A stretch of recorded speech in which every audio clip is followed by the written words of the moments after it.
Okay, this is indirect measurement, chapter 6.9. Here are the key concepts for the lesson. If you can go ahead and get these into your notes and replay me when you're ready for the explanation. Okay, so we've got indirect measurement. Indirect measurement allows you to use the properties of similar triangles to find measurements that are difficult to measure directly. And we can talk about how to measure the length of a pond, knowing certain distances by using similar triangles. We also have shadow reckoning. And this is a type of indirect measurement where two objects and their shadows form two sides of similar triangles. And we can set up a proportion knowing our similar triangle rules and find the height of something that would be really difficult to measure. For example, the height of a really tall tree. You could find that by knowing the shadow heights of something that is known, like yourself, you know how tall you are in the shadow, and how tall the shadow is of a tree, and you can find the height of that shadow, or that height of the tree. Surveyors use similar triangles that do not involve shadows. That's just a little FYI for you. Okay, so here's the first example. This is an I do. Please get this copied into your notes. And also, if you can, do the best sketch of this picture as you possibly can. You don't have to have a good one. You can do a little stick figure for the guy and the statue. But if you can get this in your notes, we'll explain it when you're ready. Okay, so for this one, it says the lead statue of the Korean War Memorial in Washington, D.C. casts a 43.5-inch shadow. At the same time, a nearby tourist casts a 32-inch shadow. If the tourist is 64 inches tall, how tall is the lead statue? Okay, so from this example, they've actually picked out the important pieces for you and put it in a picture. So for example, this says the statue casts a 43.5-inch shadow. Okay, so here they've done the shadow is 43.5 inches of the statue. At the same time, a nearby tourist casts a 32-inch shadow. Okay, so this guy over here, he's got a shadow that's 32 inches. I know that the tourist is 64 inches tall. So here, this guy, he is 64 inches tall, and I am looking for how tall this shadow is. Okay, so I'm going to compare and set up a proportion of the height to the shadow. Okay, so I'm comparing the height of the actual person or the statue to their shadow height. So I'm actually going to compare the statue to the tourist. So the statue's height, I don't know, is h, and the shadow of the statue is 43.5. The tourist's height is 64 inches, and his shadow is 32 inches. So then I cross multiply to solve my proportion, and I get 32h equals 64 times 43.5. And that is 2,784 is 32h. Divide by 32 on both sides, and h is 87. So the height of the statue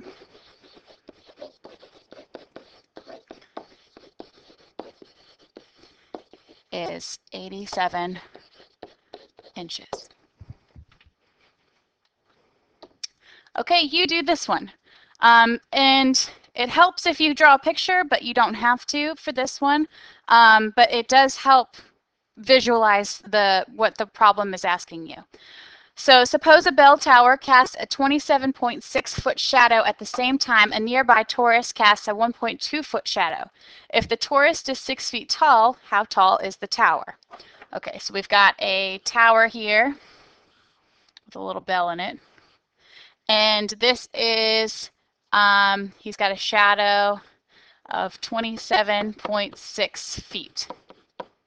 Okay, and then a tourist is 6 feet tall, and he's got a shadow of, where is it, 1.2 foot shadow. And we're trying to find out how tall the tower is. Okay, so I'm going to compare the height to the shadow. And we'll compare the bell tower to the tourist. So the height of the tower is x, and his shadow is 27.6. The height of the tourist is 6 feet, over the shadow is 1.2 feet. We do some cross multiplying, we get 1.2, x equals 6 times 27.6, and divide by 1.2 on both sides. Oh, well, skipped a step there. 6 times 27.2 is 165.6. Now I divide by 1.2, and x is 138. So the height of bell tower is 138 feet. Okay, here's an I do. This is with similar triangles. In the figure, triangle STU, get a little guy. Triangle STU is going to be similar to triangle VQU. Okay, and we're trying to find the distance across the pond. So I'm trying to find this distance here across the pond. So knowing my similar triangles, I'm going to set up a proportion trying to find that distance, knowing a couple other distances. So I'm going to compare the small triangle to the large triangle. And the small triangle is triangle STU, and the large triangle is triangle VQU.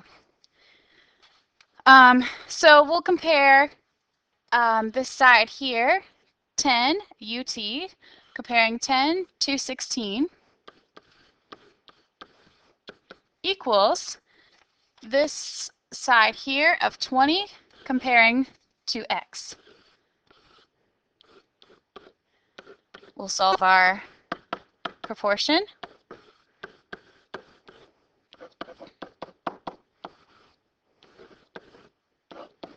And divide by 10 on both sides, and x is 32. So the distance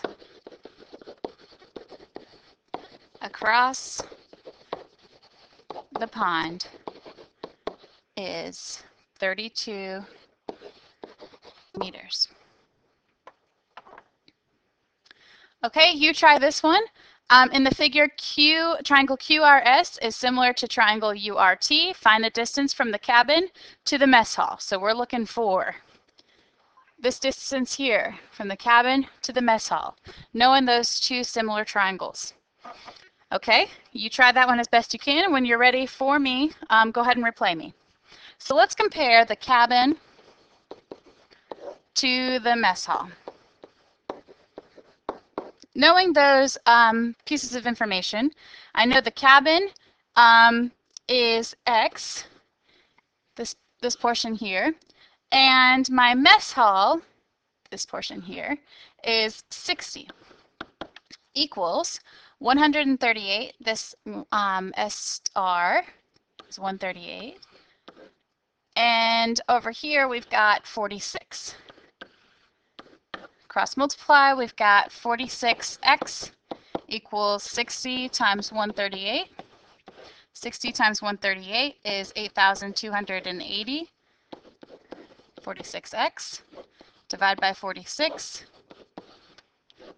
And x is 180. So the distance from the mess hall to the cabin. Oops. From the cabin, sorry about that, to the mess hall is 180 yards. Okay, here's a couple extra practice problems. You try these as best you can. We will go over them the next time we see each other.